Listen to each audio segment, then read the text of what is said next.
ইস, দেখলে দেখলে আজকে খবরটা দেখলে? আবার একটা ব্রিজ ভেঙে পড়লো। দেখছি তো, চারদিকে যে কী সব হচ্ছে আর কি বলবো। আচ্ছা, আজকাল এইসব ব্রিজগুলো যে এইভাবে বারে বারে ভেঙে পড়ছে, এর পেছনে আসল কারণটা কি বলতো? দেখ, এর আসল কারণটা হচ্ছে এই ব্রিজগুলোর ভিতটাই না মজবুতভাবে তৈরি হচ্ছে না, তার ফলে যে কোনো কারণে ভেঙে পড়ছে। হ্যাঁ, এটা একদম তুমি ঠিক কথা বলেছো। আর তাছাড়া এত 2 নম্বরই না। আর বলিস না, সব শেষ করে দিল।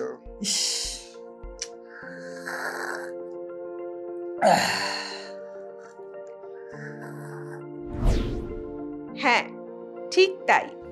এই রকমই আমাদের জীবনের সমস্ত ক্ষেত্রে যদি ভিতটাই শক্তপোক্ত না হয়, তাহলে জীবনে এগিয়ে চলার ক্ষেত্রে সত্যি খুব অসুবিধা হয়।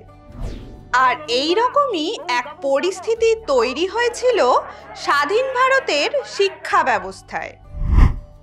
স্বাধীন ভারতের প্রথম শিক্ষা কমিশন রাধাকৃষ্ণন কমিশনের সভাপতি ডক্টর সর্বপল্লী রাধাকৃষ্ণন উচ্চশিক্ষা সম্পর্কে সুপারিশ করতে গিয়ে মন্তব্য করেছিলেন যে শক্তিশালী ও উচ্চমানের মাধ্যমিক শিক্ষা প্রচলিত না হলে উচ্চশিক্ষার ভিত্তি সুদৃঢ় হতে পারে না।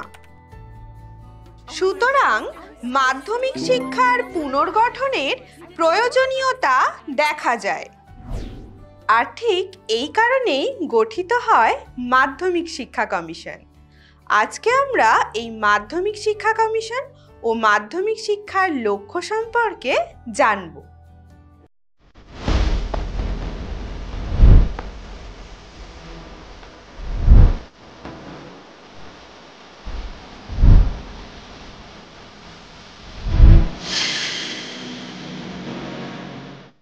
মাদ্রাস বিশ্ববিদ্যালয়ের উপাচার্য ডক্টর এ লক্ষণস্বামী মুদালিয়ারের সভাপতিত্বে মাধ্যমিক শিক্ষা কমিশন বা মুদালিয়ার কমিশন গঠিত হয় 1952 সালে। এই কমিশনের সম্পাদক ছিলেন শ্রী অনাথনাথ বসু ও সভাপতি ছিলেন ডক্টর লক্ষণস্বামী মুদালিয়ার, যার নামানুসারে মাধ্যমিক শিক্ষা কমিশনের অপর নাম হয় মুদালিয়ার কমিশন।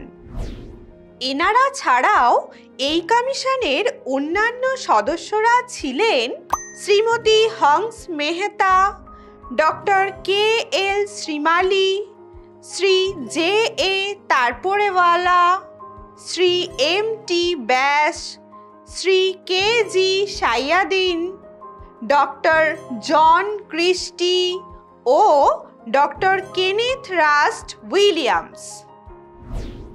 মোট 9 জন সদস্য নিয়ে গঠিত এই মাধ্যমিক শিক্ষা কমিশন 1952 সাল থেকে 1953 সালের জুনের মধ্যে 311 পৃষ্ঠার একটি রিপোর্ট তৈরি করে ভারত সরকারের কাছে পেশ করে।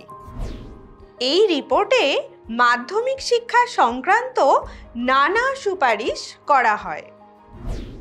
এই মাধ্যমিক শিক্ষা কমিশন মাধ্যমিক শিক্ষার লক্ষ্য সম্পর্কে ঠিক কি কি সুপারিশ করেছিল, চলো আমরা সেগুলো এবার জেনে নিই।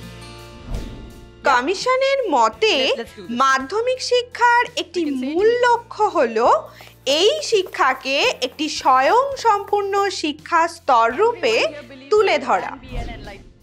মাধ্যমিক শিক্ষার একটি প্রধান লক্ষ্য হলো দায়িত্ব ও কর্তব্যপরায়ণ আদর্শ গণতান্ত্রিক নাগরিক সৃষ্টি করা। তাই পাঠ্যক্রম রচনার সময় এ বিষয়ে সজাগ থাকা প্রয়োজন। কমিশনের মতে শিক্ষার্থীদের উপযুক্ত ব্যক্তিত্ব গঠন ও চরিত্রবান মানুষ তৈরি করাই হলো শিক্ষার লক্ষ্য। এছাড়াও দেশের জাতীয় সম্পদ বৃদ্ধি, গণতান্ত্রিক রাষ্ট্র কাঠামোর স্বার্থে সুনাগরিক গঠন, সুনেতৃত্বদানের অধিকারী মানুষ তৈরি এবং শিক্ষার্থীদের মাধ্যমে ভারতীয় গণসংস্কৃতির পুনরুজ্জীবন ঘটানো হলো মাধ্যমিক শিক্ষার অন্যতম লক্ষ্য। কমিশন মাধ্যমিক শিক্ষার আরেকটি গুরুত্বপূর্ণ লক্ষ্য হিসেবে শিক্ষার্থীদের মধ্যে সাংস্কৃতিক ও মানবিক গুণাবলীর বিকাশ সাধনের উপর জোর দিয়েছিল। এছাড়াও কমিশন মাধ্যমিক শিক্ষার লক্ষ্য প্রসঙ্গে বলে যে এমনভাবে মাধ্যমিক শিক্ষার ব্যবস্থা করতে হবে যাতে শিক্ষার্থীদের মধ্যে উদার ধর্মনিরপেক্ষ জাতীয়তাবোধ সৃষ্টি হতে পারে। তোমরা দেখলে তো, তৎকালীন শিক্ষা ব্যবস্থার ভিত্তি মজবুত করার জন্য মাধ্যমিক শিক্ষা কমিশন বা মুদালিয়ার কমিশনের সুপারিশগুলি কতখানি কার্যকরী ছিল।